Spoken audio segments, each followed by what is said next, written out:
مرحبا بالحضور الكريم، مرحبا بضيوفنا الكرام على تقبلهم مشقة السفر لحضور هذا الحفل احتفاء بالإصدار الجديد للأستاذة سميرة التراب حول مدينة تازة خلال عصر بني مارين. خير ما نفتتح به أمسيتنا هذه آيات بينات من الذكر الحكيم يتلوها علينا مسامعنا التلميذ عماد، فليتفضل مشكورا.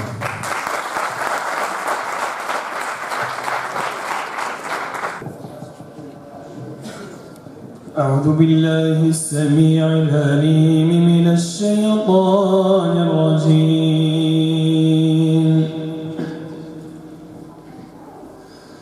إن الذين قالوا ربنا الله ثم استقاموا تتنزل عليهم الملائكة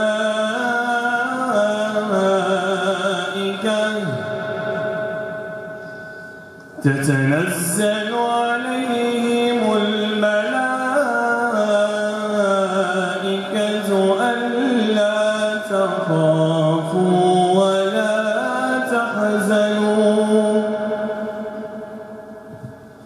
وأبشروا بالجنة التي كنتم توعدون. نحن أولياؤكم في الحياة الدنيا وفي الآخرة. نحن أولياؤكم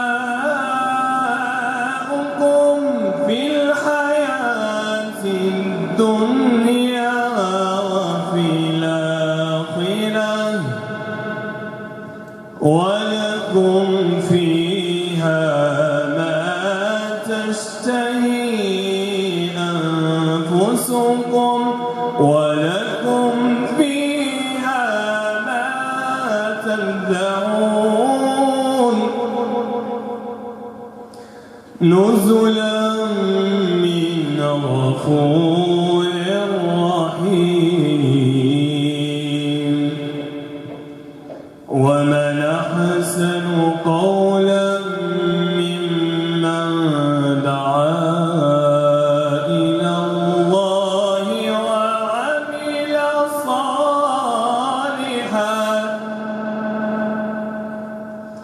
وعمل صالحا وقال إنني من المسلمين.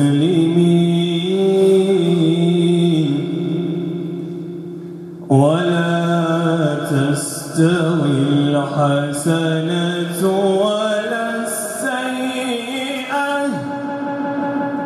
ادفع بالتي هي أحسن فإذا الذي بينك وبينه عداوة كأنه ولي حميم. وما يلقاها إلا الذين صبروا وما يلقاها إلا ذو حظ عظيم.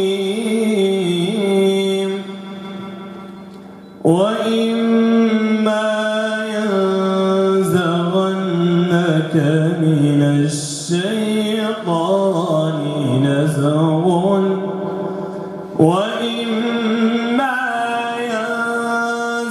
إنك من الشيطان نزغ فاستعذ بالله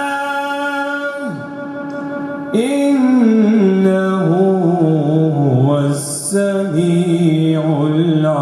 العليم ومن آياته الليل والنهار والشمس والقمر لا تسجدوا للشمس ولا للقمر واسجدوا لله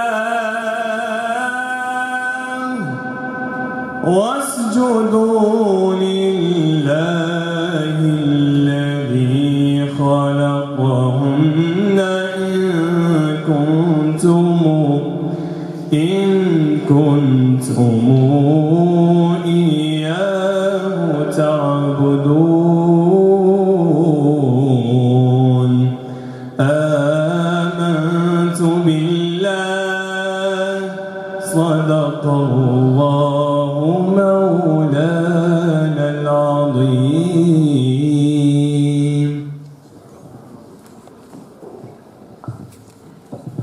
صدق الله العظيم. شكرا للتلميذ عماد البراق على تلاوته العطرة. والآن ندعو جميع الحضور للوقوف من أجل ترديد النشيد الوطني.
في هذه الأمسية لا بد من إلقاء كلمة باسم الجمعية المنظمة جمعية مدرسي الاجتماعيات بالقصر الكبير ومحيطها في حق الدكتورة سميرة التراب وفي حق الأساتذة المشاركين وكذلك الحضور الكريم. سيلقيها رئيس الجمعية السي منير الطاهري، فليتفضل مشكورا.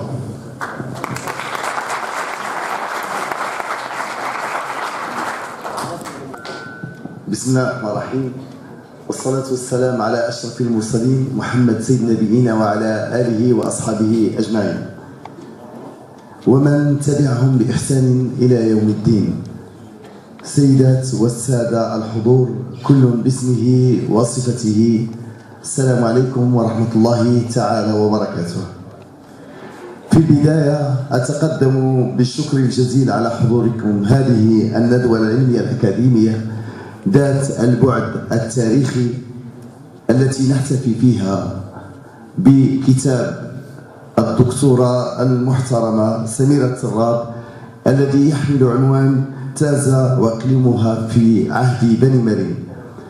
أشيد هنا وأنوه بحضور السادة الدكاترة والأساتذة الأجلاء الدكتور المحترم حميد الفاتحي جامعة بن طفيل كلية العلوم الإنسانية والاجتماعية رئيس شعبة تاريخ وحضارة، على حضوره وعلى تكبده عناء السفر من أجل الالتحاق بنا بهذه المدينة، ونحن نعلم حجم التزاماته واهتماماته، مرفوقا بالأستاذ والدكتور الكريم سي محمد الغياوي أستاذ بكلية الآداب والعلوم الإنسانية دار المهراز. أهلا بك أستاذ محترم. أنوه أيضا بحضور الدكتور الكريم أحمد الخطيب ابن المدينة البار أستاذ بدار الحديث الحسنية بمدينة الرباط الذي لا يخيب لنا طلبا كلما دعوناه لحضور ندوة من ندوات الجمعية.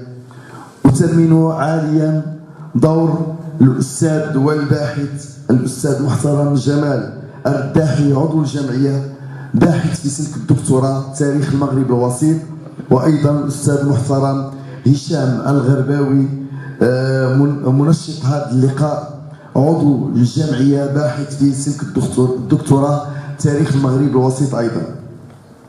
الكتاب الذي سنحتفي به في هذه الأمسية وبمؤلفته كان نتاج بحث مستمر وعمل دؤوب من أجل إنجاز أطروحة لنيل الدكتوراه في تاريخ المغرب الوسيط. سمته الدكتوراه أو سمته بتازا وإقليمها في عهد بني مرين، وبالتالي فهو يتناول مرحلة تاريخية مهمة من تاريخ مغربنا الحبيب ومن تاريخ مدينة من مدن وطننا العزيز. بعد حصول أعضاء المكتب التنفيذي للجمعية على النسخة الأولى لاحظنا الغنى التاريخي الذي يتميز به هذا الكتاب، كان التأكيد على ضرورة إنجاز قراءة فيه، حيث تواصلنا مع الدكتورة المحترمة سميرة التراب، وهي أستاذة مادة الاجتماعيات أو التاريخ والجغرافيا بثانوية المنصور الذهبي، من أجل تنظيم هذا اللقاء، فرحبت ونوهت بالفكرة تواضعا وكرامة. من أجل ذلك أتقدم لها بهذه المناسبة بعظيم الشكر والتقدير على موافقتها، ولن أنسى أيضا دور الدكتور الجليل الدكتور أنور التلفاس على تنسيقه ودعمه الكريم للجمعية منذ بداية الشروع في التخطيط لهذا اللقاء. فكما يقال وراء كل رجل عظيم امرأة، فيمكن القول أيضا وراء كل امرأة عظيمة رجل عظيم. أنوه أيضا بمجهودات أعضاء المكتب التنفيذي للجمعية كل باسمه وصفته على الدور الكبير الذين يبذلونه في تنظيم مثل هذه اللقاءات وفي تنظيم مجموعة من التظاهرات التي أكسبت الجمعية صيتا وطنيا بإمكانياتهم المادية والمعنوية، حيث أن الجمعية منذ أن تأسست لم تتحصل على أي دعم مادي من أي جهة مانحة. وأقصد بالذكر للحصر هنا دورات إدماج التكنولوجيا والاتصال في تدريسية المادة، وسلسلة الدروس المنجزة خلال مرحلة كورونا، والتي تم إذاعة عدد كبير منها في القنوات التلفزيونية الرسمية وفي القنوات الإلكترونية، والتي استفاد منها عدد كبير من تلميذات وتلاميذ مغربنا الحبيب. أيضا قافلة المسيرة الخضراء التي اتخذت التعريف بالوحدة الترابية وبمغربية الصحراء شعارا لها، مرسخة لقيم المواطنة وموجهة للتلميذات والتلاميذ قصد الاستعداد من أجل الدفاع عن الوحدة الترابية متى أتيحت لهم الفرصة. ختاما، لا يسعني إلا أن أتقدم بالشكر الجزيل وأجدد الترحاب بالسادة الدكاترة الأجلاء السادة الأساتذة، وأجدد الترحاب بحضوركم في هذه الأمسية المباركة، والسلام عليكم ورحمة الله تعالى وبركاته.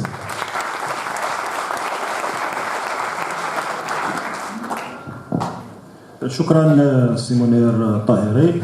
بالفعل نحن سعداء من أجل الاحتفاء بالكتاب إصدار الأستاذة التراب تحت عنوان تازا وإقليمها في عصر بني مرين، الذي يعتبر من الدراسات الرائدة، بحيث أنه يدخل في إطار الكتب المونوغرافية التي تتناول تاريخ المدن المغربية في فترة العصر الوسيط.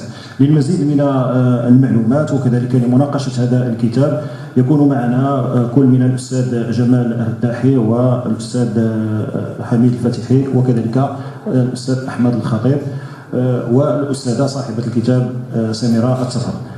خير ما نفتتح بهذه المناقشة سنكون مع الأستاذ جمال الرداحي، وللإشارة فهو أستاذ التاريخ والجغرافيا بالثانوية ثانوية واد المخازن القصري الكبير، وفي نفس الوقت هو طالب باحث بسلك الدكتوراه بكلية العلوم الإنسانية والاجتماعية جامعة بن طفيل بالقنيطرة. فليتفضل مشكورا.